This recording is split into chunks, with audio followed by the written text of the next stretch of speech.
Hi everybody, and welcome back to the Mindful Dancers channel, and my name is Karen, and for today's video we are getting into our discussion portion of the Yamas and Yamas workshop series, and we'll be focusing on Ahimsa. So grab yourself a cup of coffee, maybe get a notebook and a pen if you want to take some notes, and let's get started.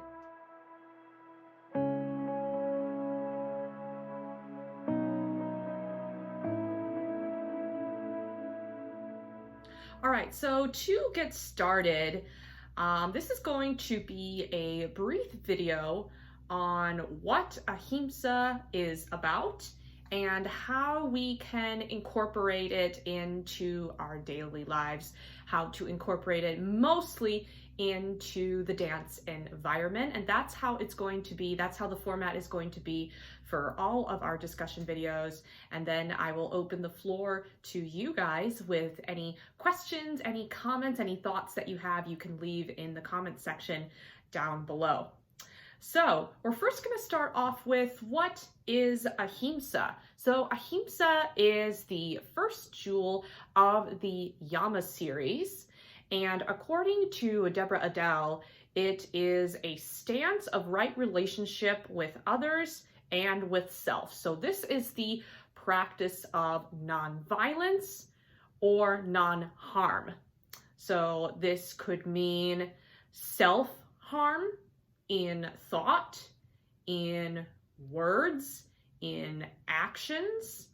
It can also mean harm to others, whether that's committing some type of violence against your neighbor or saying an action that is harming to your neighbor.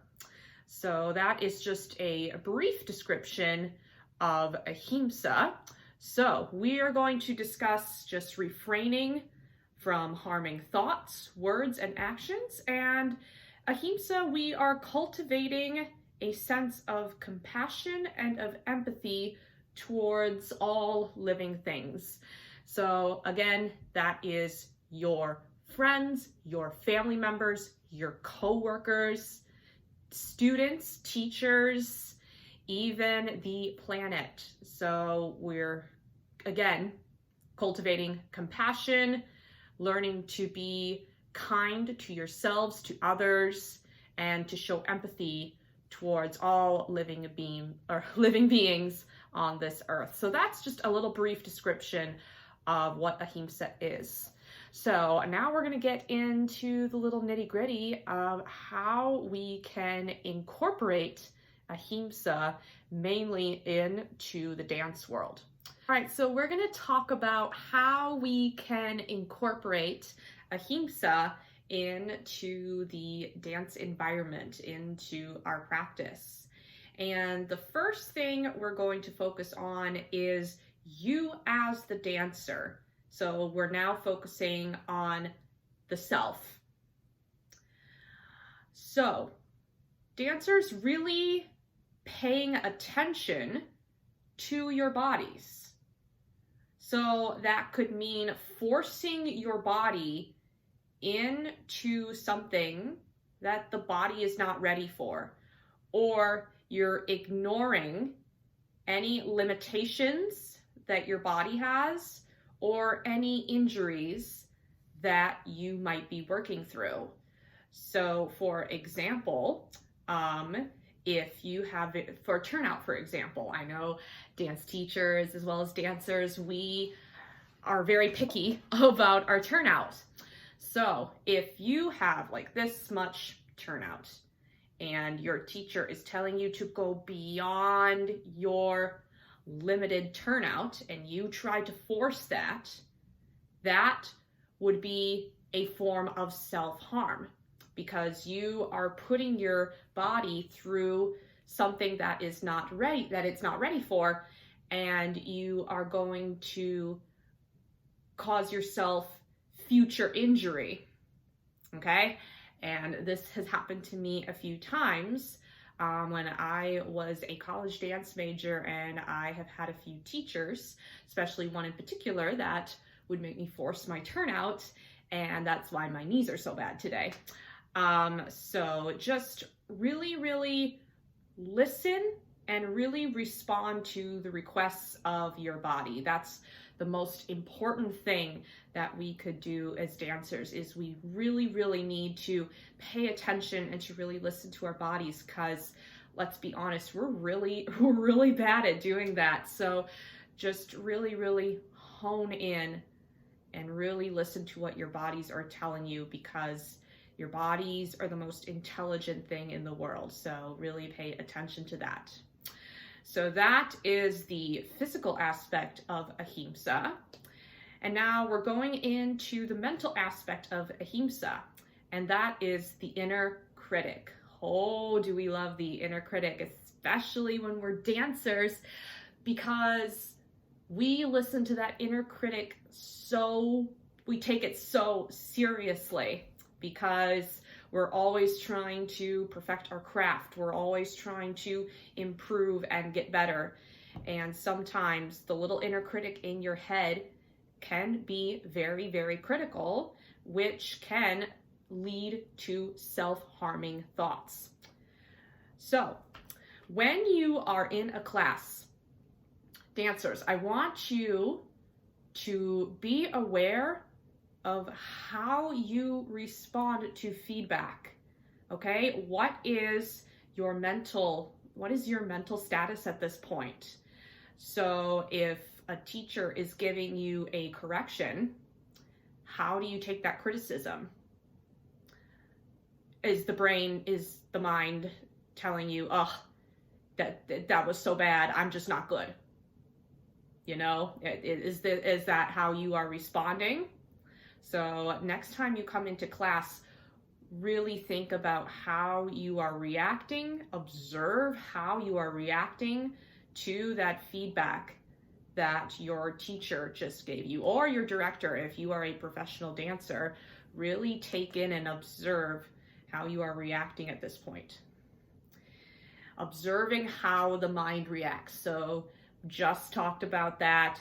Are you going into self-harming thoughts? Like saying, oh, this teacher thinks I did this badly, so that must mean I'm not good at dance. You know, that type of reaction. So really take into account, and then take a moment to just be kind to yourself and know that you are improving and that you are trying, and to really just hone into that. Okay, so that is the mental aspect. And now we are going to go into another aspect. And now I'm going to be talking to dance teachers, especially the dance teacher and the student interactions, because this is especially important. And I'm going to share a quote with you from the book Yamas and Yamas by Deborah Adele. And I thought this quote really brought to attention to me, especially me personally as a dance teacher.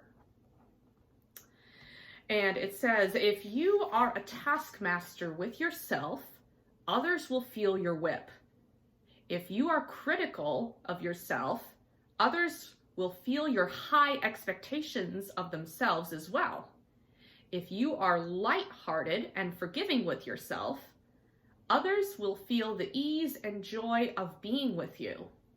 If you find laughter and delight in yourself, others will be healed in your presence. So, for example, if you are a teacher and you just taught a class that did not go very well, like say there was a combination you did, it didn't go as planned, or there were some students that just were not behaving themselves, and then you have another class coming after that. If you bring that energy from that last class into this next class, again, you're bringing harm to yourself as well as to that other class, because you are bringing in that energy into that class, and you're going to get the same effect. So that is an example of being harmful to others. If you are not kind and forgiving to yourself, especially if a class didn't go well and you're very harsh on yourself, your students are going to see that, and that in turn is going to affect the environment of the class. So give that some thought here. Dance teachers, if you're watching this video, let me know your thoughts and questions and leave comments down below. And then lastly, observe how you react to your students' behavior. Okay, dance teachers, we've been there. We've all had students that are going to test you. I know I have a lot of students that test me now and then. Okay, they are not going to behave super well. All right, they are going to have those days. Okay, so, and when you are, I shouldn't say discipline. I don't know if discipline is the right word for this, but when you are correct, there we go. I'll just use the word correct. That's a little bit of a better term. But when you are correcting that student, and then you think to yourself, oh, I didn't correct that student well. Again, it's another form of self-harm because you are bringing negative self-talk. That little inner critic is getting into your head and is giving you negative self-talk. Okay? So, the practice of Ahimsa is to refrain from negative self-talk. And another point of Ahimsa is to learn to be kind to those even when they have not been kind to you. So if a student has not been kind to you, they say things that are not very nice, you take a moment here and then give them forgiveness and grace. Even though that is very, very hard, dance teachers, I know you're going to yell at me in the comments. I understand. I am with you, okay? But it does not do you good to channel their same energy and to bring that harm to that student. And I hope this makes sense. So it is best to understand, to be kind to that student, even when they were not kind to you, and that is going to impact that student, and they're going to remember that for their lifetime. So I really hope that makes sense. So to conclude our discussion here of Ahimsa, let's do a little too long don't read. TLDR. Yeah, there we go. I never remember that, so glad I remembered that. So what is Ahimsa? It is a stance of right relationship with others and with self. It is the practice of nonviolence, both towards others and towards yourself. And it is a refraining from harmful thoughts, words, and actions. And it cultivates a sense of compassion and empathy towards all living beings, yourself, friends, families, students, and even the environment themselves. How do we apply it into our life, especially into the dance environment? We practice kindness. We practice having compassion for others and for ourselves. So if it means taking a step back and meditating on, am I harming myself by thinking this thought or doing this action? Am I harming myself and am I harming others by doing said action?